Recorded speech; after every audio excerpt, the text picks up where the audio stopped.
प्रिय भक्त और सज्जनों, आज हम ओडिशा की भविष्य मालिका शास्त्रों से सुनेंगे वो अलौकिक महादिव्य पुरुष और वो महापुरुष और स्वयं कल्कि भगवान की महाप्रेम गाथा के बारे में। तो क्या लिखा गया है वो दोनों की महाप्रेम की महाकहानी। चलिए सज्जनों सुनते हैं ओडिशा की भविष्य मालिका से पूरे पुस्तक प्रमाण सहित। ताहांक आविर्भाव बिने जीव उद्धार नाही भवे, धर्मर संस्थापन पाई से प्रभु ब्रह्मांड गोसाई ए कली जुगे प्रकटिबे, संहिता ग्रंथ देख एबे। तो यहाँ पर वर्णन किया गया है कि ताहांक आविर्भाव बिने जीव उद्धार नाही भवे, वो महापुरुष स्वयं भगवान को लेकर धरती धाम पर महागुप्त में रहे होंगे। वो महापुरुष अपने सियंग में ही स्वयं भगवान की शून्य शरीर को और स्वयं खुद भगवान को समाहित करके महागुप्त में हमारे भारतवर्ष में रहे होंगे। ऐसा हमारे ओडिशा की भविष्य मालिका शास्त्र में लिखा गया है, आप लोग सभी जानते हैं। लेकिन यहाँ पर बोला गया है कि भविष्य मालिका में ताहांक आविर्भाव बिने जीव उद्धार नाही भवे।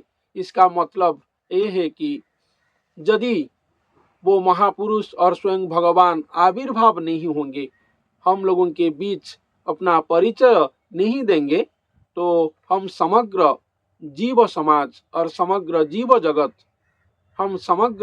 जगत ध्वंस हो जाएंगे, उद्धार नहीं हो पाएंगे इस कलियुग की विभीषिका से। ऐसा यहाँ पर वर्णन किया गया है। इसलिए वो महापुरुष और स्वयं भगवान जहाँ पर भी हमारे धरती वक्ष में रहे होंगे, वो आविर्भाव होंगे। ये उनका पहला प्रमुख बातें हैं जो यहाँ पर भविष्य मालिका शास्त्रों में लिखा गया है। धर्मर संस्थापन पाई से प्रभु ब्रह्मांड गोसाई एकली जुगे प्रकटिबे, संहिता ग्रंथ देख एबे।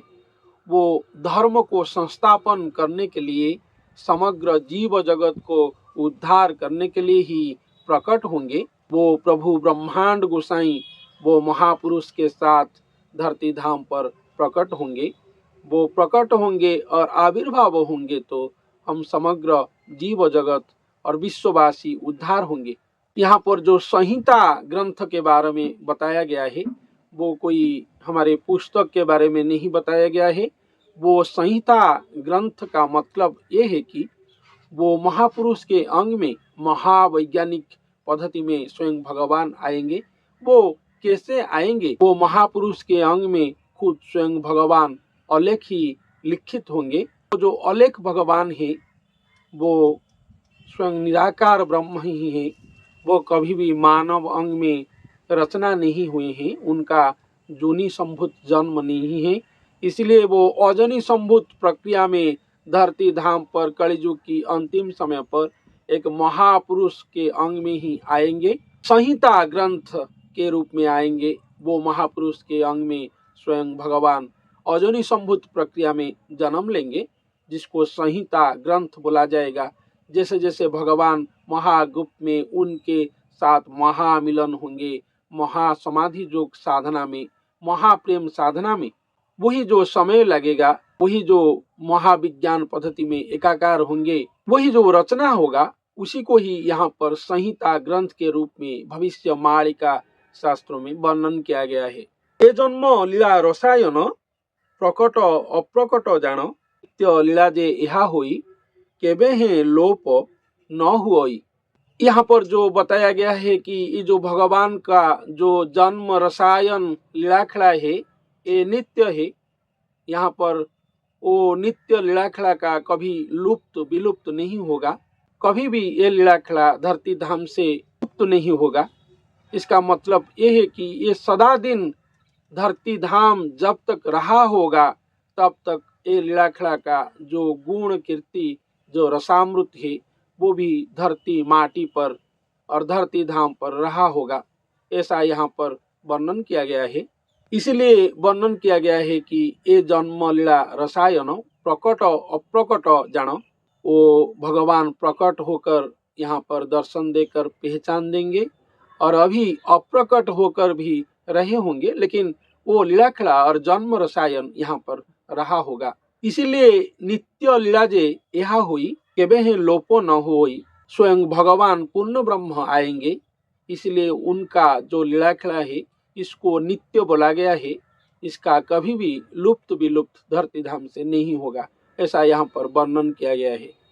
ब्रह्मा शिवं को अगोचर अशेष गौर लीलासार प्रेम मूर्ति भगवान कोटिए कंदर्प मोहन झलक सुवर्णर तेज कोटि चंद्रमा पाई लाज ते महाभाव कलेबर मोहिनी मोहन ईश्वर नानादि ऐश्वर्य देखाई पुणी आपणे गुप्त होई हेमंते नाना लीलामान प्रभु करंती प्रकटन। तो यहाँ पर वर्णन किया गया है कि ये जो लीलाखला है कल्कि भगवान की जो महागुप्त लीलाखला है, ये देवदेव महादेव और प्रभु शिव जी और ब्रह्मा जी को भी अगोचर होगा, ऐसा यहाँ पर वर्णन किया गया है। इसके साथ साथ यहाँ पर यह भी लिखा गया है कि प्रभु जी का जो रंग वर्ण होगा वो गौर वर्ण होगा, और सफेद वर्ण जिसको बोलते हैं। प्रभु जी जो मानव के रूप में आकर कल्कि लीलाखला करेंगे, उनका शरीर का वर्ण गौर वर्ण होगा, जिसको अशेष गौर वर्ण के रूप में यहाँ पर वर्णन किया गया है। इसका मतलब अशेष ठाकुर जी जो हमारे उड़ीसा की जगन्नाथ पुरी धाम में दारू ब्रह्म विग्रह के रूप में पूजा पा रहे हैं, जिनका वर्ण संपूर्ण काला है, कड़ा ठाकुर जो महाप्रभु श्री जगन्नाथ जी को बोला जाता है, वो जब मानव रूप धारण करेंगे, एक मानव के अंग में आएंगे, तब गौर वर्ण होंगे, ऐसा यहाँ पर वर्णन किया गया है। जिस गौर वर्ण को ब्रह्मा शिव आदि महादेवतागण भी पहचान नहीं पाएंगे और उनको अगोचर होगा, ऐसा यहाँ पर लिखा गया है। प्रेम मूर्ति भगवान कोटिए कंदर्प समान झलक सुवर्णर तेज कोटि चंद्रमा पाई लाज। कोटि चंद्रमा वो रूप को देखकर शर्मा जाएंगे और लाज करेंगे, यहाँ पर ऐसा भी वर्णन किया गया है। कोटि कंदर्प समान वो रूप होगा, वो प्रेम मूर्ति भगवान जो कल्कि रूप में धारण करेंगे, उनको यहाँ पर महापुरुष वर्णन करने के लिए कोशिश कर रहे हैं। झलक सुवर्णर तेज कोटि चंद्रमा पाई लाज से महाभाव कलेबर मोहिनी मोहन ईश्वर। जो दिव्य रूप है, वो जो महाअलौकिक दिव्य पुरुष कल्कि भगवान हैं, जो मानव के रूप में आएंगे, उनको यहाँ पर मोहन मोहिनी ईश्वर के रूप में वर्णन किया गया है।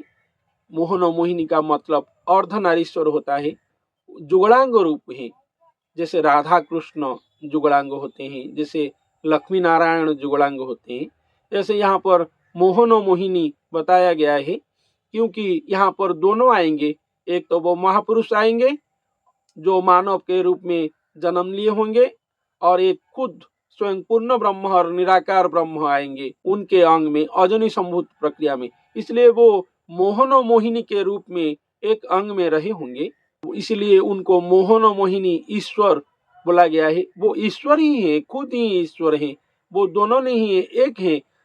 जो भक्तजन उनको दोनों के रूप में समझेंगे कि एक महापुरुष है और एक भगवान है, उनको मूर्ख जन बोला जाएगा, ऐसा भी हमारे भविष्य मालिका में लिखा गया है। तो संपूर्ण कल्कि रसामृत है, एक ब्रह्म का रस है, लेकिन वो दोनों के रूप में आएंगे। इसको समझिए पहले, वो जो महापुरुष है वो कोई नहीं, वो खुद भगवान की अंश ही है, हमारे जैसे अधम नराधम भक्त नहीं है, वो खुद ही स्वयं भगवान की अंश है। जैसे स्वयं भगवान को महावृक्ष बोला जाएगा, तो वो महापुरुष उनकी एक महाशाखा होंगे। शाखा से वृक्ष धरती धाम पर जन्म लेगा, जैसे हम लोग विज्ञान पद्धति में कर रहे हैं। वो विज्ञान वही भगवान से सृष्टि हुआ है, उनका ही देन है, इसको हम लोग समझ नहीं पा रहे हैं, लेकिन भगवान खुद शाखा से महावृक्ष के रूप में जन्म लेंगे। उनका शाखा जो है, जो अंश कलेवर है, वो मानव के रूप में जन्म लेंगे, और उनके अंग में स्वयं पूर्ण ब्रह्म का जन्म रसायन प्रक्रिया होगा, और अजनी संभूत प्रक्रिया में जन्म प्रक्रिया होगा। इसलिए यहाँ पर जो जुगलांग होंगे वो महापुरुष और स्वयं ठाकुर जी का जो महामिलन होगा, उनको मोहन मोहिनी ईश्वर के रूप में, अति ही अमृत रूप में, चमत्कृत रूप में यहाँ पर महापुरुष ने वर्णन किए हैं। अनादि ऐश्वर्य दिखाई पुणी अपने गुप्त हुई, वो प्रकट होंगे, आविर्भाव होंगे। उनका आविर्भाव बिना धरती धाम और समग्र जीव जगत उद्धार नहीं हो पाएंगे। इसलिए वो अपना अलौकिक लीला खिला को प्रदर्शन करेंगे, फिर गुप्त हो जाएंगे। ऐसा यहाँ पर वर्णन किया गया है। एमंते नाना लीला मानव प्रभु करंती प्रकटन, ऐसे ही महागुप्त लीला भगवान प्रकट करेंगे और फिर से गुप्त हो जाएंगे। प्रकट अप्रकट के रूप में ही ये लीला खिला धरती धाम पर होगा, ऐसा यहाँ पर वर्णन किया गया है। भगवान तो आएंगे ही, धरती धाम पर जरूर आएंगे, लेकिन वो महापुरुष के साथ मिलन होकर यहाँ पर अवतार लेंगे। इसलिए भगवान की जो कल्कि अवतार है, मोहन और मोहिनी ईश्वर के रूप में ही आएंगे। धर्म संस्थापन के लिए वो आविर्भाव होंगे, ऐसा भी यहाँ पर वर्णन किया गया है। संहिता ग्रंथ को रचना करेंगे। इसका मतलब है अलेख भगवान जो है एक मानव के अंग में अपने आप को खुद लिखेंगे। और ये जो लीला खिला है, ये नित्य लीला खिला है। धरती धाम जब तक रहा होगा तब तक ही ये लीला खिला धरती धाम पर रहा होगा और उनका लीला गुण यहाँ पर कीर्तन हो रहा होगा भक्त समाज के बीच। इसका कभी भी लुप्त विलुप्त प्रक्रिया धरती धाम पर नहीं होगा, ऐसा यहाँ पर भी वर्णन किया गया है। लेकिन वो जो आएंगे वो प्रेम मूर्ति भगवान आएंगे, जुगलांग होकर आएंगे शायद वो महापुरुष के साथ, लेकिन उनको मोहन और मोहिनी ईश्वर के रूप में वर्णन किया गया है। वो खुद की परिचय देंगे। हम सभी मानव समाज, सारा विश्ववासी, भक्त समाज, साधु संत समाज, मानव जगत सहित संपूर्ण जीव जगत उनकी अभय पाद पद्म में ही शरण जाएंगे। शरण जाकर भवसागर से उद्धार होंगे, ऐसा यहाँ पर महापुरुष वर्णन किए हैं और हमारे ओडिशा की भविष्य मालिका शास्त्रों में लिखा गया है। तो सज्जनों, आज के लिए इतना ही। धन्यवाद।